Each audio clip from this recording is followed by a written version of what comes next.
வணக்கம். வடலியின் இரவு நேர பிரதான செய்திகள். முதலில் தலைப்புச் செய்திகள். ரஷ்ய ராணுவத்தில் இணைந்த 59 இலங்கையர்கள் உயிரிழப்பு. தமிழ் இளைஞர்களுக்கு என்ன நடந்தது என ஸ்ரீதரன் கேள்வி. அதிக ஒளி எழுப்பி இடையூறு செய்வோருக்கு எதிராக சட்டம் பாயும். யாழில் அரசு அதிபர் எச்சரிக்கை. நாடாளுமன்ற கொடுப்பனவை முறைகேடாக பயன்படுத்தும் அர்ச்சுனா எம்பி. காசாவில் இன சுத்திகரிப்பில் ஈடுபடுவது குறித்து ஐக்கிய நாடுகள் செயலாளர் நாயகம் எச்சரிக்கை. தொடர்வன விரிவான செய்திகள். ரஷ்ய ராணுவத்தில் இணைந்துள்ள இலங்கையர்களில் 2025 ஜனவரி 20 வரையில் 59 இலங்கையர்கள் உயிரிழந்துள்ளதாக வெளிவிவகார அமைச்சர் விஜித ஹேரத் தெரிவித்தார். பாராளுமன்ற உறுப்பினர் ஸ்ரீதரன் எழுப்பிய கேள்விக்கு பதிலளிக்கும் போதே வெளிவிவகார அமைச்சர் விஜித ஹேரத் இன்று பாராளுமன்றத்தில் இதனை தெரிவித்தார். ரஷ்ய ராணுவத்தில் 554 இலங்கையர்கள் இணைந்துள்ளதாகவும் அவர்களில் யாரும் கட்டாயமாக ஆட்சேர்ப்பு செய்யப்படவில்லை என்றும் தெரிய வந்துள்ளதாக அவர் தெரிவித்தார். இந்த நாட்டில் உள்ள அவர்களின் உறவினர்களுடன் தொடர்பை பேணுவதற்கு தேவையான வசதிகளை ஏற்படுத்தி கொடுக்குமாறு ரஷ்யாவில் உள்ள இலங்கை தூதரகத்திற்கு அறிவுறுத்தப்பட்டுள்ளதாக விஜித ஹேரத் மேலும் தெரிவித்தார். இதன்போது ரஷ்ய ராணுவத்தில் இணைந்த தமிழ் இளைஞர்களுக்கு என்ன நடந்தது எனவும் அவர்கள் இருக்கின்றார்களா இல்லையா என்பது தொடர்பிலும் மரணம் அடைந்தவர்களின் பட்டியலை வெளியிட முடியுமா எனவும் ஸ்ரீதரன் எம்பி கேள்வி எழுப்பியுள்ளார். கடவு சீட்டிற்காக மாணவர்களை அனுப்பி அவர்களை சிரமத்திற்கு உட்படுத்த வேண்டாம் என குடிவரவு மற்றும் குடியகழ்வு திணைக்களம் அறிவித்துள்ளது. பாடசாலை விளையாட்டு சங்கங்கள் உட்பட பாடசாலை அதிகாரிகள் அவசர அடிப்படையில் பாடசாலை மாணவர்களை கடவு சீட்டு பெற அனுப்புகின்றனர். இதனால் அந்த மாணவர்களுக்கு குடிவரவு மற்றும் குடியகழ்வு திணைக்கள அதிகாரிகளுக்கும் பெரும் சிரமம் ஏற்படுவதாக அதிகாரிகள் சுட்டிக்காட்டியுள்ளனர். விளையாட்டு நிகழ்வுகள் உள்ளிட்ட பல்வேறு நோக்கங்களுக்காக வெளிநாடு செல்வதற்கு பாடசாலை மாணவர்கள் சில மணி நேரங்களுக்குள் தங்கள் கடவு சீட்டை சமர்ப்பிக்க வேண்டும் என்று பாடசாலை அதிகாரிகள் பரிந்துரைக்கின்றனர். அதன்படி அந்த மாணவர்கள் கடவு சீட்டு பெறுவதற்கு தேவையான அடிப்படை ஆவணங்கள் கூட இன்றி பத்திரமுள்ள குடிவரவு மற்றும் குடியகழ்வு திணைக்கள தலைமையகத்திற்கு வருவதாக திணைக்கள அதிகாரிகள் தெரிவித்துள்ளனர். சில மாணவர்கள் அலுவலக நேரத்திற்கு பின்னர் அலுவலகத்திற்கு வந்து அழுது புலம்புவதாகவும் தெரிய வந்துள்ளது. இதுபோன்ற நேரங்களில் அதிகாரிகள் மிகவும் நெகிழ்ச்சியடைந்து சங்கடகரமானதாக உள்ளதாகவும் திணைக்களம் சுட்டிக்காட்டியுள்ளது. ஜனாதிபதி அனுரகுமார திசாநாயக்கவிற்கும் ஜப்பானின் நிப்போன் மன்றத்தின் தலைவர் யோஹை கசாவிற்கும் இடையிலான சந்திப்பொன்று இன்று பிற்பகல் ஜனாதிபதி அலுவலகத்தில் நடைபெற்றது. இலங்கையின் கிராமப்புற வறுமையை ஒழிப்பதே அரசாங்கத்தின் முன்னுரிமையான பணி என்றும் அந்த திட்டத்திற்கேற்ப கல்வியை மேம்படுத்த எதிர்பார்ப்பதாகவும் இந்த சந்திப்பில் ஜனாதிபதி தெரிவித்தார். இந்த நாட்டில் மக்களின் சுகாதாரம் மற்றும் கல்வியை மேம்படுத்துவதற்கும் மாற்றுத்திறனாளிகள் சமூகத்தின் நலனை மேம்படுத்துவதற்கும் பங்களிப்பதாக நிப்போன் மன்றத்தின் தலைவர் இதன்போது தெரிவித்தார். குறிப்பாக யாழ்ப்பாண பகுதியில் உள்ள பாடசாலை மாணவர்களின் கல்வியை மேம்படுத்துவதற்கு ஆதரவு வழங்கி தனது அமைப்பு எதிர்பார்ப்பதாகவும் அவர் கூறியுள்ளார். இந்த நாட்டின் கிராமப்புற மக்களிடையே வறுமையை ஒழிப்பதற்காக ஜனாதிபதி தலைமையிலான புதிய அரசாங்கம் மேற்கொள்ளும் வேலை திட்டத்தின் ஒரு அங்கமாக விசேட திட்டங்களை தொடங்க எதிர்பார்ப்பதாகவும் அவர் இதன்போது கூறினார். இரு நாடுகளுக்கும் இடையிலான நட்புறவை மேலும் பலப்படுத்துவதற்கான முயற்சிகள் குறித்தும் இதன்போது கவனம் செலுத்தப்பட்டது.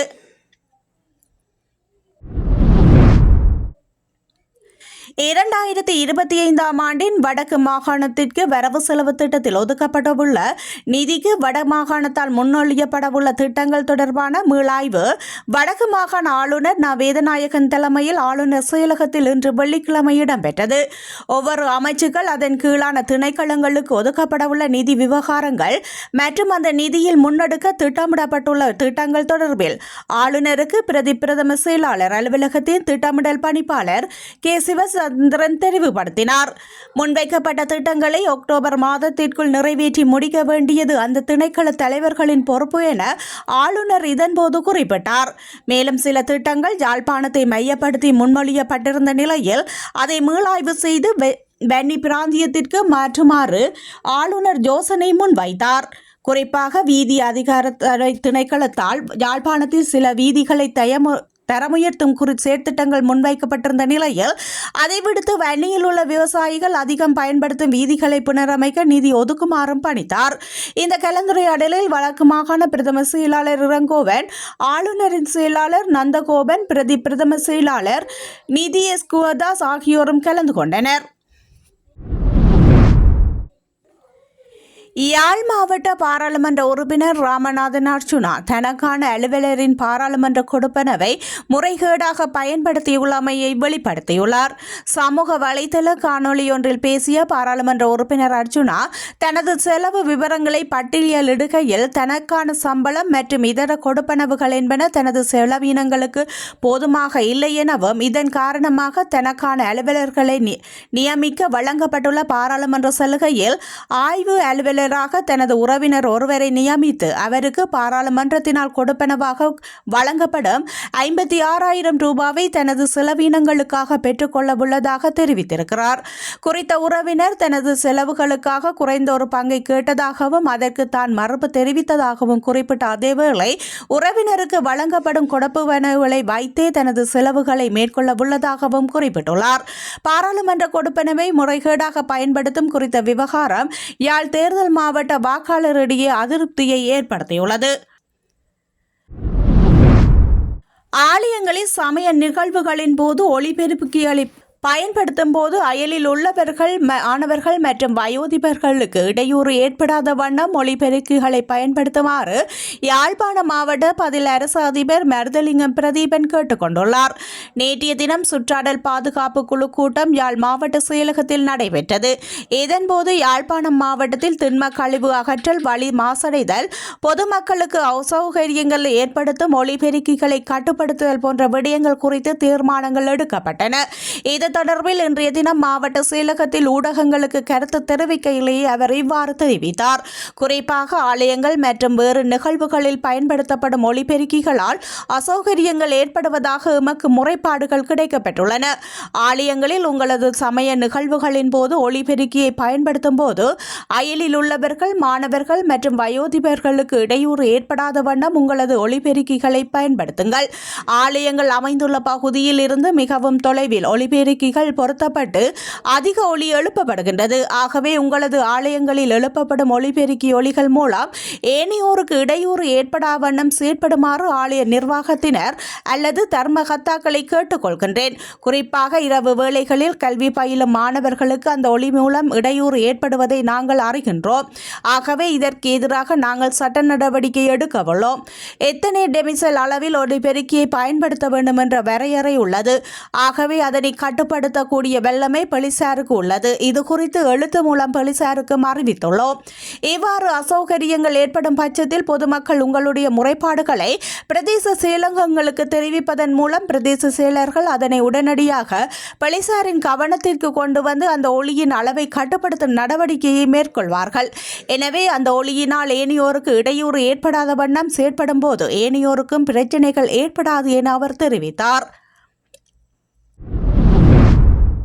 தோட்ட தொழிலாளர்களுக்கு அனுதாபம் தேவையில்லை, அங்கீகாரம் வேண்டும் என இன்றைய பாராளுமன்ற அமர்விலே ஜீவன் தொண்டமான் தெரிவித்துள்ளார்.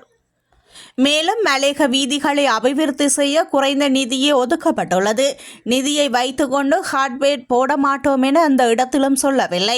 எங்களை பொறுத்தவரையில் மத்திய அரசாங்கத்திலிருந்து யார் அமைச்சராக வந்தாலும் நிதி ஒதுக்கீடு சரியான குறைவு, அதுதான் யதார்த்தம். தோட்ட தொழிலாளர்களின் எண்ணிக்கை வெறுமனே 10%. தோட்ட தொழிலாளர்களுக்கு அனுதாபம் தேவையில்லை, அங்கீகாரம் வேண்டும். நான் நல்லது செய்ய நினைக்கும் போது என்னுடைய பின்னணியை ஆராய்கின்றார்கள். நான் இவ்வளவு காலம் இருந்ததினாலே தான் இந்த நாட்டிலே இவ்வளவு தோட்ட மக்கள் வாழ்கின்றார்கள். 4 மாதத்தில் எப்படி வீடு கட்டி கொடுக்க முடியும்? இந்த அமைச்சரவையை பொறுத்தவரைக்கும் நிதி ஒதுக்கீடு அதிகரித்தே ஆக வேண்டும். நான் அமைச்சராக இருந்த காலத்தில் இதுவரைக்கும் வீதிகள் வராத இடத்தில் வீதிகளை கட்டியிருக்கின்றோம். தோட்ட பகுதிகளில் அபிவிருத்திக்கு நிதி ஒதுக்குவதற்கு ஆளும் தரப்புக்கு ஆதரவு வழங்குவேன். மலையகத்தில் வீதிகளை அமைக்க பெருந்தோட்ட நிறுவனம் தடை ஏற்படுத்துகின்றது. இப்பொழுது இருக்கின்ற நிலைமையிலே தொண்டமான் என்கின்ற நாமத்தை எவ்வளவு விமர்சித்தாலும் மலையக மக்களை பொறுத்தவரையில் அவர்களுக்கு கிடைக்கிறது மாடி வீடா, தனி வீடா, காணி உரிமையா, இல்லாவிட்டால் எவர்களை வெளியேற்ற போகிறீர்களா என அவர் கேள்வி எழுப்பியுள்ளார். மேன்முறையீட்டு நீதிமன்றத்தினால் வழங்கப்பட்ட தீர்ப்பு புத்தளத்தில் நடைமுறைப்படுத்தப்பட்டுள்ளது. ஆனால் வடமாகாணத்தில் இன்னும் நடைமுறைப்படுத்தவில்லை எனவும் யாழ்ப்பாணத்தில் இந்தியாவோடு இணைக்கப்பட்டு இருக்கின்றதா என்பதை ஜனாதிபதி தெளிவுபடுத்த வேண்டும் எனவும் வடமாகாண கடற்றொழிலாளர் இணையத்தின் ஊடக பேச்சாளர் அன்னராசா தெரிவித்துள்ளார். யாழ் வடமராட்சி ஊடக இல்லத்தில் இன்று இடம்பெற்ற ஊடக சந்திப்பின் போது அவர் இவ்வாறு தெரிவித்துள்ளார். ஜனாதிபதி அனுரகுமார யாழ் வருகையும் அதன்போது அவர் ஆற்றிய உரையில் இந்திய மீனவர்களுடனான பிரச்சினை பற்றி மாத்திரமே பேசிவிட்டு சென்றுள்ளார். இது எமக்கு கவலை அளிக்கின்றது. தேர்தலுக்கு முன் உங்களது NPP கட்சி மீனவர்களது பிரச்சினை தொடர்பில் அதிகமாக பேசியது. ஆனால் யாழில் வந்து இந்திய மீனவர்களது பிரச்சினையை மாத்திரமே உள்ளது போல பேசிவிட்டு சென்றுள்ளீர்கள். இங்குள்ள மீன்பிடியில் பல சட்டவிரோத தடை செய்யப்பட்டுள்ள தொழில்கள் நடைமுறையில் உள்ளது. அதனை தீர்ப்பதாக தேர்தலின் முன் பேசினீர்கள். ஜனாதிபதியாகிய பின் உங்களது நிலைப்பாடு வேறாக உள்ளது. தடை செய்யப்பட்ட தொழில்களால் கடல் மாசடைந்து போகின்றது. இது பற்றி பேச மறுப்பது ஏன்? இந்திய மீனவர்களின் பிரச்சினை மட்டுமே இருப்பதாக காட்டி சீனாவிடமிருந்து உதவிகளை பெறுவதே உங்களது நோக்கமாக உள்ளது போல் நாம் சந்தேகிக்கின்றோம் என அவர் தெரிவித்தார். கடந்த வாரம் இலங்கையினுடைய அதிமேதகு ஜனாதிபதி அவர்கள் யாழ் மாவட்டத்திற்கு வருகை தந்ததும் யாழ் மாவட்ட ஒருங்கிணைப்பு குழுவிலே பேசப்பட்ட விடயங்களிலே குறிப்பாக கடற்றொழிலாளர் பற்றி பேசிய விடயங்கள் தொடர்பாக எங்களுக்கு கவலை அளிக்கின்றது. ஏனென்று கேட்டால் தேசிய மக்கள் சக்தி அரசாங்கம் ஆட்சிக்கு வருவதற்கு முன்பு எதிர்க்கட்சியாக இருந்த காலத்திலே இலங்கை மீனவர்களுக்காகவும் குறிப்பாக வடக்கு கடற்றொழிலாளர்களுக்காகவும் அவர்கள் எதிர்நோக்குகின்ற பிரச்சனைகளுக்கு ஆக்கபூர்வமாக பாராளுமன்றத்துக்கு வெளியிலுமே குரல் கொடுத்த ஒரு அரசாங்கமாக இருந்தது. ஆனால் இன்று ஆட்சிக்கு வந்ததன் பிற்பாடு நேரெதிர்மாறான செயல்பாடுகளை கொண்டிருப்பது வடக்கு கடற்றொழிலாளராகிய எங்களுக்கு கவலை அளிக்கின்றது. குறிப்பாக யாழ் மாவட்டத்தில் நடைபெற்ற அபிவிருத்தி குழு கூட்டத்திலே ஜனாதிபதி தலைமை தாங்கிய போது அங்கு மீனவர்களுடைய பிரச்சினையிலே இந்திய மீனவர்களுடைய பிரச்சினை மட்டும்தான் பிரச்சினையாக ஜனாதிபதி அவர்கள் கலந்துரையாடி இருக்கின்றார். ஆனால் இந்திய மீனவர்களுடைய ஒரு பிரச்சினையும் அதனை விட இலங்கை பாராளுமன்றத்திற்கு இலங்கையின் சட்டத்துக்குட்பட்டு எங்களுடைய இருப்பையும் எங்களுடைய கடல் வளத்தையும் அளிக்கின்ற உள்ளூரிலே தடை செய்யப்பட்ட தொழில்முறை பற்றி ஜனாதிபதி ஏன் மாவட்ட ஒருங்கிணைப்பு குழுவில் பேசவில்லை? அல்லது இலங்கை பாராளுமன்றத்திலே கொண்டு வரப்பட்ட சட்டங்கள் தொடர்பாக ஏன் ஜனாதிபதி பேசவில்லை? காசாவில் இன சுத்திகரிப்பில் ஈடுபடுவது குறித்து ஐக்கிய நாடுகள் செயலாளர் நாயகம் எச்சரித்துள்ளார். காசாவை அமெரிக்காவின் கட்டுப்பாட்டின் கீழ் கொண்டுவரும் அமெரிக்க ஜனாதிபதியின் யோசனை குறித்து கருத்து தெரிவிக்கையில் அவர் இவ்வாறு தெரிவித்துள்ளார். பலஸ்தீன மக்களின் பிரிக்க முடியாத உரிமைகளை பயன்படுத்துவது என்பது பலஸ்தீன மக்கள் தங்கள் சொந்த நிலத்தில் மனிதர்களாக வாழ்வதற்கான உரிமை பற்றி என தெரிவித்துள்ள ஐக்கிய நாடுகள் செயலாளர் நாயகம் அந்த உரிமைகள் சாத்தியமாவது எட்டாத தூரத்தில் கை நழுவி கொண்டிருப்பதை பார்க்க முடிவதாக தெரிவித்துள்ளார். ஒரு இனக்குழுவை அச்சம் தரும் வகையில் திட்டமிட்ட முறையில் மனிதாபிமானமற்ற விதத்தில் நடத்துவதை பூதாகரமானவர்களாக சித்தரிப்பதை நாங்கள் பார்க்கின்றோம் எனவும் அவர் தெரிவித்துள்ளார். முன்னணி டென்னிஸ் வீராங்கனைகளில் ஒருவரான சிமோனா ஹெலப் காணப்படுகின்றார். இந்த நிலையில் ருமேனியாவை சேர்ந்த சிமோனா ஹெலப் டென்னிஸிலிருந்து ஓய்வு பெறுவதாக அறிவித்துள்ளார். தனது உடல்நிலை பிரச்சினைகளை ஓய்வு பெறுவதற்கான முதன்மை காரணம் என அவர் தெரிவித்துள்ளார். நான் உலக நம்பர் 1 ஆகினேன். கிராண்ட் ஸ்லம்ஸ் வென்றேன். டென்னிஸுக்கு பிறகு வாழ்க்கை இருக்கிறது. நாம் மீண்டும் ஒருவரையொருவர் பார்ப்போம் என நம்புகிறேன் என அவர் தெரிவித்தார். முழங்கால் மற்றும் தோள்பட்டை பிரச்சினை காரணமாக ஆஸ்திரேலிய ஓபன் தொடரில் இருந்து ஹெலப் விலகினார் என்பதும் குறிப்பிடத்தக்கது.